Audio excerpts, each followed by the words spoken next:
Finally we are home. చాలా రోజుల తర్వాత ఇంటికి వచ్చాను. Feeling so comfortable. ఎంతైనా ఇల్లు is equals to comfort zone. హాస్టల్లో ఉంటే అన్ని పనులు మనమే వేసుకోవాలి, అన్ని తిప్పలు మనమే పడాలి. కానీ ఇంటికాడ ఉంటే అన్నీ మమ్మీ చూసుకుంటుంది. మీరు నన్ను అబ్జర్వ్ చేస్తే నా జర్నీలో కూడా నా మీల్ని క్యారీ చేసుకున్నా. మీరు కూడా మీ డైట్ విషయంలో అంతే డెడికేటెడ్గా ఉండాలి. అప్పుడే మీరు మేనిఫెస్ట్ చేసిన ఫిజిక్ మీకు వస్తుంది. తప్పదు మరి. మంచి బాడీ కావాలంటే మీల్స్ని క్యారీ చేసుకోవాలి. సొల్లంతా పక్క పెడితే ఈరోజు మన టాపిక్ వచ్చేసి కార్బోహైడ్రేట్స్. అసలు కార్బోహైడ్రేట్స్ ఎందుకు, కార్బోహైడ్రేట్స్ని మానేస్తే ఎలాంటి ప్రాబ్లమ్స్ వస్తాయి అన్నీ డిస్కస్ చేసుకుందాం. సో ఛానల్ కొత్తగా వస్తే సబ్స్క్రైబ్ చేసుకోండి. So you won't miss any video in the future.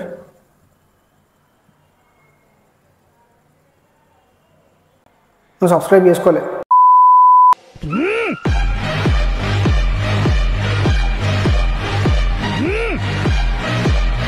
Coming to the point, మన డైట్లో ప్రోటీన్ తర్వాత ది మోస్ట్ ఇంపార్టెంట్ మైక్రోన్యూట్రియంట్ వచ్చేసి కార్బోహైడ్రేట్.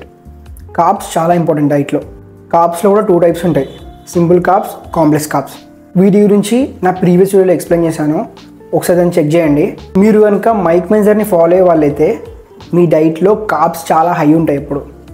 ఎందుకంటే మైక్ మెంజర్ కూడా కార్బ్స్ని ఎక్కువ ప్రియారిటైజ్ చేస్తాడు తన డైట్లో. So more carbs equals to more energy. బేసిక్గా కార్బ్స్ అంటే రైస్, బ్రెడ్, ఓట్స్, ఈ ఐటమ్స్ వచ్చేసరికి కార్బ్స్. సో ఎప్పుడైతే మీరు కార్బ్స్ తింటారో అది గ్లూకోజ్ కిందకి బ్రేక్ డౌన్ అవుతుంది. ఈ బ్రేక్ డౌన్ అయిన గ్లూకోజే గ్లైకోజన్ అని స్టోర్ అవుతుంది. So glycogen equals to energy. Another form of glucose is glycogen. So బేసిక్గా ఇక్కడ మీరు ఎన్ని కార్బ్స్ ఎక్కువ తింటే అంత గ్లైకోజన్ ఎక్కువ ఉంటుంది మీ బాడీలో. గ్లైకోజన్ లెవెల్స్ ఎక్కువ ఉంటే మీ వర్కౌట్ క్రేజీ వస్తుంది అండ్ పంప్ కూడా బాగుంటుంది. So glycogen gives you crazy energy.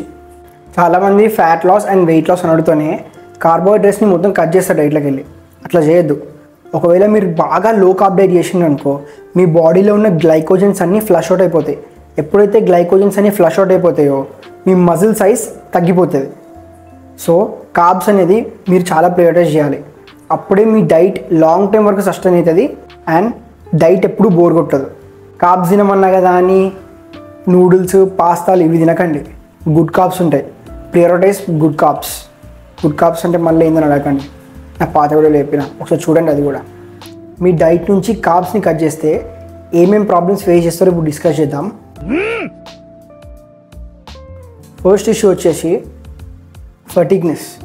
ఎప్పుడైతే మీరు లో కార్బ్ డైట్ చేస్తారో మీ మజిల్ రికవరీ ఫాస్ట్గా ఉండదు, చాలా స్లో ఉండిపోతుంది. సో దట్ ఫటిగ్నెస్ ఎక్కువ ఉంటుంది. ఎప్పుడు మీకు సోర్నెస్ ఉంటుంది, రికవరీ ఫాస్ట్ ఉండదు. సో అందుకే మనం కార్బోహైడ్రేట్స్ని మినిమం పెట్టుకోవాలి. మరీ లో కార్బ్కి వెళ్ళిపోవద్దు. హై కార్బ్స్ ఉంటే మీకే మంచిది, రికవరీ ఫాస్ట్ ఉంటుంది, వర్కౌట్ మంచిగా పోతుంది. సెకండ్ ఇష్యూ, మన బాడీలో కార్టిసాల్ లెవెల్స్ అని ఉంటాయి. Cortisol is a stress hormone. ఎప్పుడైతే మీరు లో కార్బ్ డైట్ చేస్తారో అప్పుడు మీ కార్టిసాల్ లెవెల్స్ హై ఉంటాయి. కార్టిసాల్ లెవెల్స్ హై ఉంటే మీకు స్ట్రెస్ ఎక్కువ ఉన్నట్టు and you can't sleep properly. Cortisol levels ఎక్కువ ఉంటే చాలా డేంజర్. సో కార్టిసాల్ లెవెల్స్ తక్కువ ఉండాలంటే మీ డైట్లో మంచి కార్బ్స్ ఉండాలి. This is the second reason to have lots of carbs in your diet. Third issue, మీ డైట్ని మీరు లాంగ్ టర్మ్ వరకు సస్టైన్ చేయలేరు. అంటే ఎస్, ఎప్పుడైతే మీరు లో కార్బ్ డైట్ చేస్తారో ఒక 2 రోజులు ఫాలో అవుతారు, 4 రోజులు ఫాలో అవుతారు, మహా అయితే ఒక వారం ఫాలో అవుతారు. తర్వాత మీకే పిచ్చిలేస్తుంది. ఎందుకంటే క్రేవింగ్స్ వస్తూ ఉంటాయి. క్రేవింగ్స్ పెరిగి ఏమేమో తినబుద్ధి అవుతూ ఉంటుంది. సో ఆబ్వియస్లీ మీరు చీట్ మీల్స్ ఎక్కువ తింటారు. సో అలా మీ డైట్ అనేది క్రాష్ అయిపోతుంది. సో అందుకే ఇనిషియల్గా హై కార్బ్స్ పెట్టుకోండి. ముందుకు పోతూ పోతూ లిటిల్గా కార్బ్స్ని తగ్గించుకుంటూ రండి. So cutting carbs can destroy your diet. మీ fat loss or weight loss జర్నీలో ఉన్నప్పుడు మీకు నిద్ర పట్టడం కొంచెం కష్టమవుతుంది. అది కూడా మీరు లో కార్బ్ డైట్ చేసిండు అనుకో, అసలు మీకు నిద్ర పట్టడం ఇంపాసిబుల్. లిటరలీ ఇన్సోమ్నియాక్ అయిపోతారు. So low carb diet can affect your sleep. మీకు మినిమం 7 to 8 hours స్లీప్ లేదనుకో మీకు మజిల్ రికవరీ ఉండదు. మజిల్ రికవరీ లేకుంటే మజిల్ గ్రోత్ ఉండదు. Remember, always try to prioritise sleep. Sleep ఉండాలంటే గుడ్ కార్బ్స్ ఉండాలి. నేను ఫైనల్గా చెప్పేది ఏంటంటే, whether your cutting or bulking, కార్బ్స్ని అస్సలే నెగ్లెక్ట్ చేయకండి. మీరు కటింగ్లో ఉన్నా సరే మినిమం 200 to 250 grams ఆఫ్ కార్బ్స్ని మీ డైట్లో పెట్టుకోండి. అప్పుడే మీకు ఎనర్జీ ఉంటుంది అండ్ కటింగ్ సింపుల్గా అయిపోతుంది. Always remember, higher the carbs higher the glycogen levels. Glycogen levels ఎక్కువ ఉంటే మీకు ఎనర్జీ చాలా బాగుంటుంది.